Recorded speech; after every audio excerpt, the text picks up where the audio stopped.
Kavi Members has a report builder tool that allows super admins to create custom reports based on almost any information stored in the members database.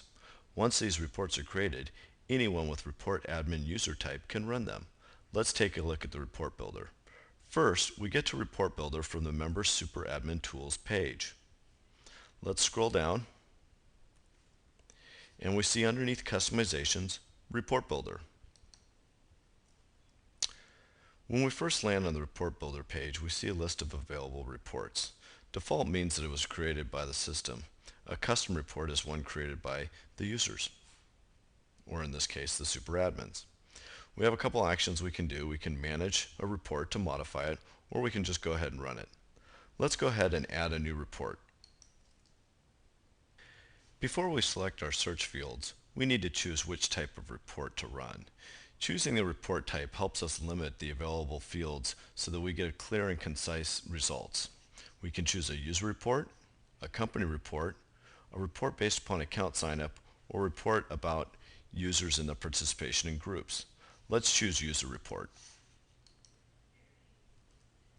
For our example, I want to create a report of users that have not logged into the system since a particular date. First, we'll name the report and provide a useful description.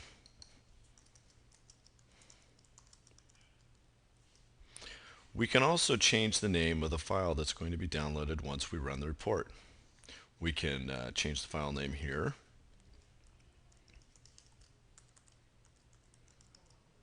And we can also append the run date or the username of the person executing the report. Next, we want to choose our fields. Let's scroll down.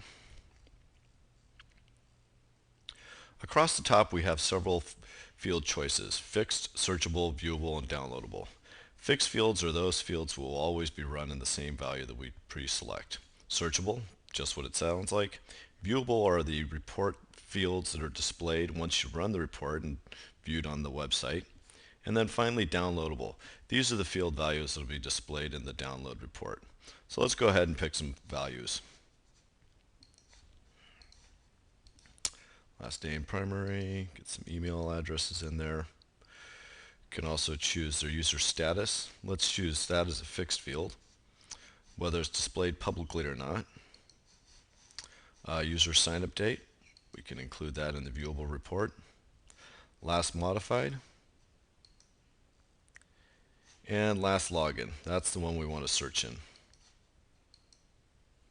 And then let's go ahead and download contact and user type as extra useful information. We can also choose some company field values. So let's go ahead and list company name as a viewable and downloadable file value. And let's go ahead and hit next.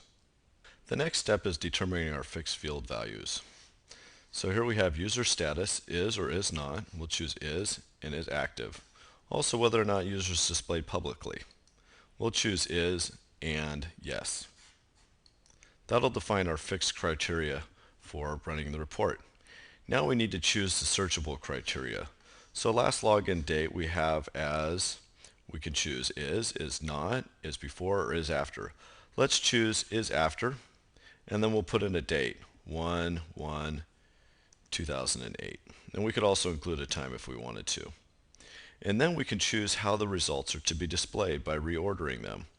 We could choose the display value and the downloadable value. We'll leave those as is and hit next. Finally, we get to preview our report choices. So here we get the information about the report name, the fixed fields, the searchable fields, and the results display. If we're satisfied with the results that we've chosen, we'll hit save. Now we're done. We've saved our report. Let's go ahead and run it and see what our report results look like. Alright, so we get our fixed search fields, display publicly is, and user status is active. We get the last login date, and let's run the report. Alright, we get two results. So John Henry and Rick James.